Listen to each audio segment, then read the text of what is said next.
Halo, nama saya Sarmi Brutu, saya dari kelas MB1D. Kali ini saya akan menjelaskan tentang materi 5 tentang perdagangan dan saling ketergantungan dalam ekonomi. Yang pertama, perdagangan. Usaha perdagangan atau usaha dagang adalah sebuah usaha di mana kegiatan utamanya adalah melakukan pembelian barang atau produk untuk kemudian barang atau produk tersebut dijual kembali dan mengambil keuntungan darinya tanpa melakukan perubahan kondisi dari produk yang dijual. Untuk lebih mudahnya memahami, Anda bisa bayangkan sebuah contoh, misalnya Anda ingin menjual pewangi ruangan, namun Anda belum memiliki pewangi tersebut. Karena itu, Anda harus membelinya terlebih dahulu.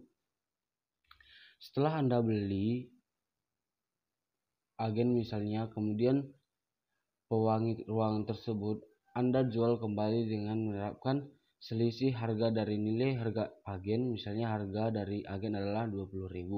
Kemudian Anda jual kembali sebesar 25.000. Bentuk dan kondisi pewangi tersebut tidak berubah. Yang berubah hanyalah harga atau selisih harga yang menjadi margin keuntungan untuk Anda. Lanjut, saling ketergantungan dalam ekonomi. Saling ketergantungan ekonomi adalah konsekuensi dari spesialisasi atau pembagian kerja.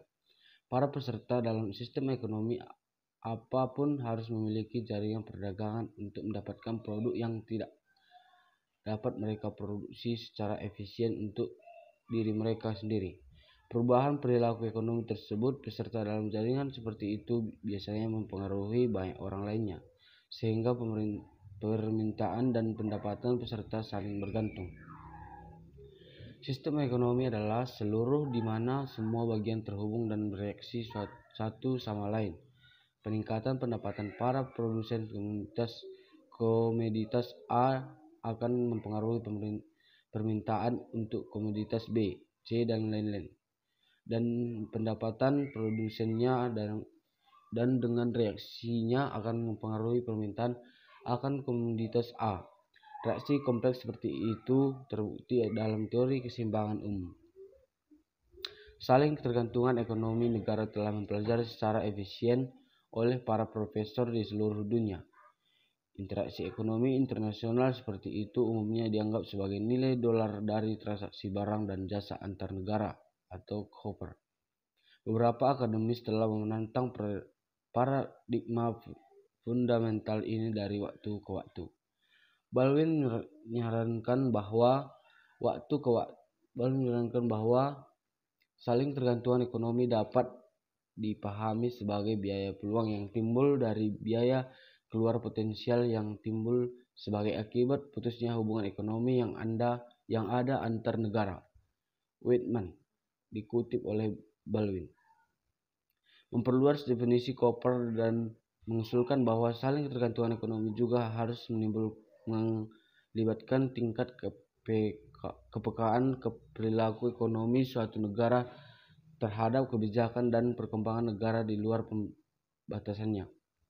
Namun, bukti empiris untuk mendukung definisi terakhir jauh lebih sulit ditemukan, mengingat ambiguitasnya Baldwin.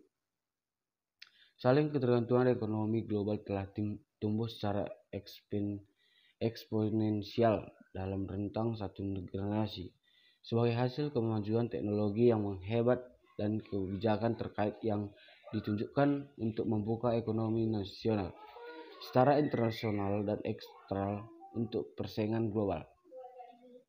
Mengingat peningkatan pesat dalam perdagangan internasional dan arus modal yang secara tradisional dikaitkan dengan globalisasi, telah terjadi peningkatan minat pada isu-isu saling tergantungan keuntungan dan ekonomi. Sebagian didorong oleh penularan akibat krisis keuangan. Sekian dan terima kasih.